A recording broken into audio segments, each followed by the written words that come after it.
صبر کا دامن مت چھوڑنا، وقت بدلے گا، حالات بدلیں گے، دعائیں قبول ہوں گی۔ کسی کے منہ پر بے عزتی کرنا اسے قتل کر دینے کے برابر ہے۔ جب کسی کو رشتہ ختم کرنا ہو تو سب سے پہلے وہ اپنی زبان کی مٹھاس ختم کر دیتا ہے۔ ساری عمر کوئی جینے کی وجہ نہیں پوچھتا، لیکن مرنے والے دن سب پوچھتے ہیں کیسے مرا۔ سب سے بہترین صبر وہ ہے جو تم نے اللہ کی رضا کے لیے کیا۔ اگر کسی کی تکلیف دیکھ کر تمہیں تکلیف ہونے لگے تو سمجھ لینا تم اللہ کے بنائے ہوئے بہترین انسان ہو۔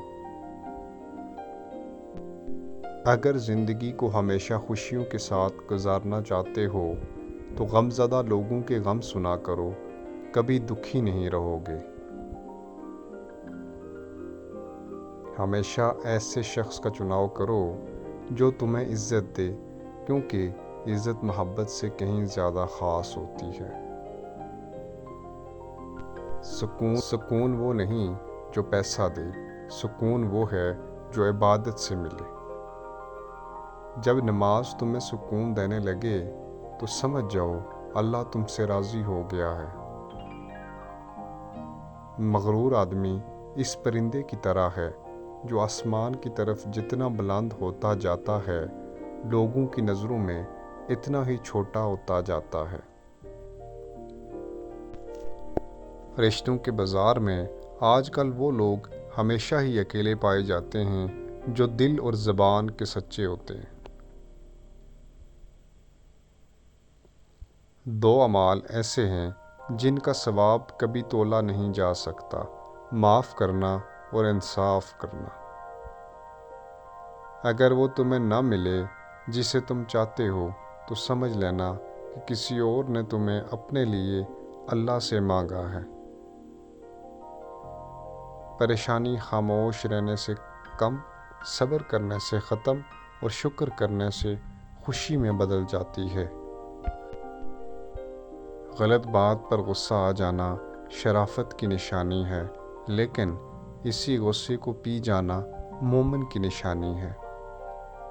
جب تم پر کوئی مشکل وقت آ جائے تو کسی کا احسان نہ لو، کیونکہ مصیبت 4 دن کی ہوتی ہے اور احسان زندگی بھر کا۔ دکھ، درد، تکلیف اگر اللہ کی رضا ہوتی تو یہ نبیوں کو نہ ملتی۔ یہ نعمت ہے جو اللہ کا راستہ دکھاتی ہے۔ جب تمہیں اگلی نماز کا انتظار ہو تو سمجھ لینا تمہاری پہلی نماز قبول ہو گئی ہے۔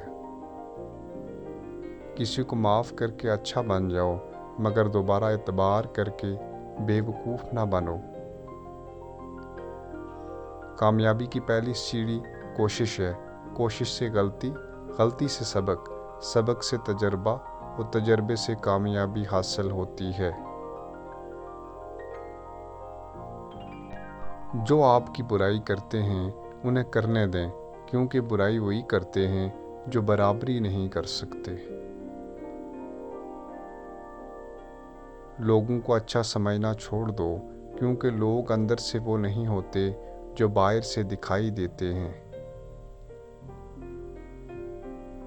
جب اللہ چاہتا ہے کہ کسی بندے سے دوستی کرے تو اس کی زبان پر ذکر اور دل پر اپنی فکر کے دروازے کھول دیتا ہے۔